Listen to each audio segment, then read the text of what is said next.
Assalamu alaikum and hi there. Thanks for bearing with my session today. Guys, 5 years ago I never could have imagined that I could visit Istanbul University in Turkey to present my ideas and research findings on international marketing. As you can see here, this is a photo of mine that had been captured after I have completed presenting my slides in the international conference. Thanks heap to UPSI HRM department that had approved my application to join the conference. But why UPSI and the HRM department managed to send me there? You want to know why? Please bear with me till the end of the session. And today's topic is regarding Human Resource Management or HRM. So today, in the end of this session, I do hope that all of you could explain the role of Human Resource Management or HRM in organizations and define and discuss some of the major HRM activities. Inshallah guys, one day you might own your own business organization. So every business organization, be it large or small, uses a variety of capital to make the business work. Capital here includes cash, valuables, equipments, or goods to use to generate income for a business. For example, a retail store uses registers and inventory, while a consulting firm may have proprietary software or buildings. No matter the industry, all companies have one thing in common. They must have people to make their capital work for them. Thus, Human Resource Management is the organizational function that manages all issues related to the people in the organization.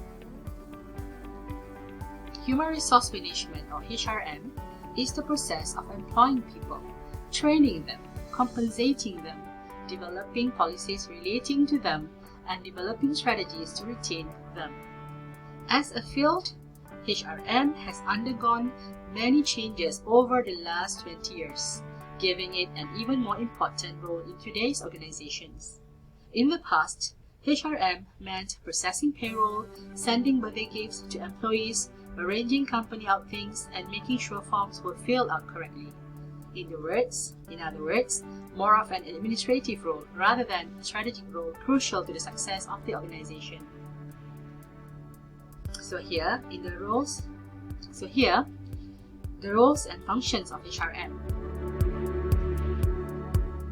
The roles and functions of the HRM includes these 7 roles, but not limited to 8. The first one is HR planning, followed by recruitments and hiring, training and courses, performance management, compensation and benefits, policy administration, and the last but not least, organizational development. So, we will go every single roles one by one, and please stay focused. The first is Human Resource Planning. It is the process of identifying the need for and availability for human resources to meet the organizational goals. So here, organizational goals are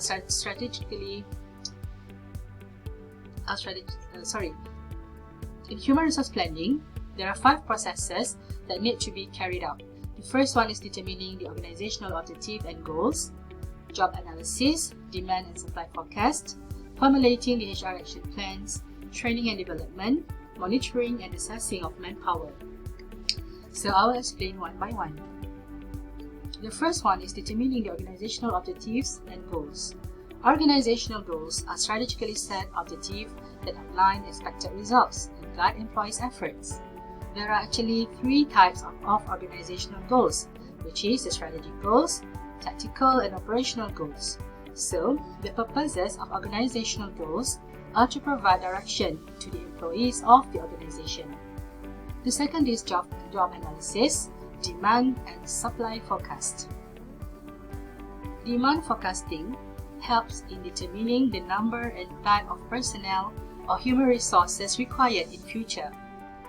So the next step in human resource planning is forecasting supply of human resources. The purpose of supply forecasting is to determine the size and quality of present and potential human resources available from within and outside the organization to meet the future demand of human resources. Supply forecast is the estimate of the number and kind of potential personnel that could be available to the organization. The third, formulating the HR action plans. Need to set up the way on how goals can be achieved is called formulating the HR action plans. For example, the objective is what needs to be done, resources needed such as money, time and people, measurement of task completion, and the target date and also the status. The fourth is training and development. Training and development is one of the key HR functions. Most organizations look at training and development as an integral part of the human resource development activity. Training may be described as an endeavor aimed to improve or develop additional competency or skills in an employee on the job or one currently holds in order to increase the performance or productivity. On the other hand, development is creating the opportunities to help employees grow. It is more of long-term activities or futuristic in nature as opposed to training, which is focused on the current job only.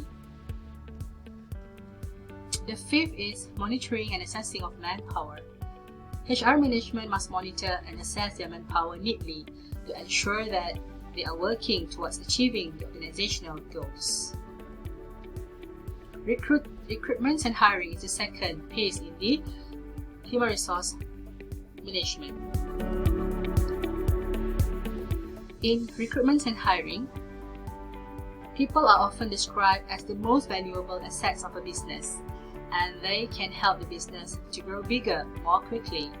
However, recruiting and hiring staff are both very big steps for any business and involve legal constraints and also financial commitments that must be thought through carefully.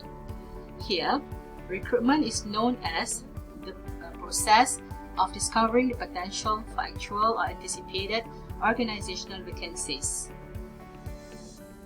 The process includes determining the needs and requirements to recruiting staff for the organization. Second, once the needs are determined and the requirements for recruiting the staff are clear, the HRM manager must search for the right candidates to fill in the vacancies. The third, they must involve in assessing the curriculum vitae or CV and skills for the right candidates, before deciding to hold the interview session. And then, after that, the interviewing session takes place where the eligible candidates will be interviewed through walk-in session or through phone calls or via online interview session. And the last one, after the management had done with the selection process, the appointed candidate will be hired. In the hiring process, hiring is also defined as the act of starting to employ someone. The third is training and courses. Guys, do you still remember do you still remember my question in the introduction page just now?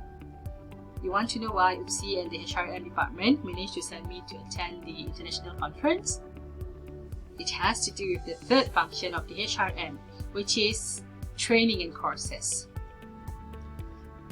Training actually is the process of attaining the skills needed to perform a particular job or activities, while courses could provide the employees with specific knowledge. Training involves needs assessment. Why we need to conduct specific training for our staffs? Are we going to upskilling them or reskilling them? The second, setting the objective is the second phase needed. What are the objectives of the training and courses to be held? Clearly state them. Then, design the training contents and schedule. It takes place in the third phase. What are the contents of the training and courses and when it will be executed? The fourth, after the schedules of specific training have been designated, the implementation phase takes place. You need to implement them. And the last one, eventually, the training courses that have been implemented must be evaluated in the evaluation phase. whether the training was a successful one or it needs improvement for better strategies to attain the objective based on the training and courses that had been planned. The fourth is performance management. This fourth function of performance management is the process of creating an environment where people can perform to the best of their abilities to produce the highest quality work most efficiently and effectively. And it is a continuous process of planning, coaching, reviewing employee performance. Here, planning. The first step of the performance management process here is called planning. So, in the defining stage in the planning process is where the HR and management need to define the job itself, including a comprehensive description, long and short-term goals, identify key objectives, and develop a clear metric for how those objectives and goals will be assessed. The second is the feedback stage. Once management has completed the defining stage, employees should have the opportunity to give input on this material. Then, they are the one doing their job and will have a key insight into what skills, competencies, and goals will best assist the company to achieve organizational goals. The third, the approval stage, is when the management and employees both agree the definition of the role, goals, and also objective. The second is monitoring. Once the parameters of the job and objective for the future have been set, the next step of the performance management process begins. The monitoring and coaching process are extremely important and must be done on a regular basis. Meetings should be at least quarterly, although monthly meetings are the ideal. The third is reviewing. At the end of the yearly performance management cycle, there should be an employee review, which is sometimes also called a performance appraisal.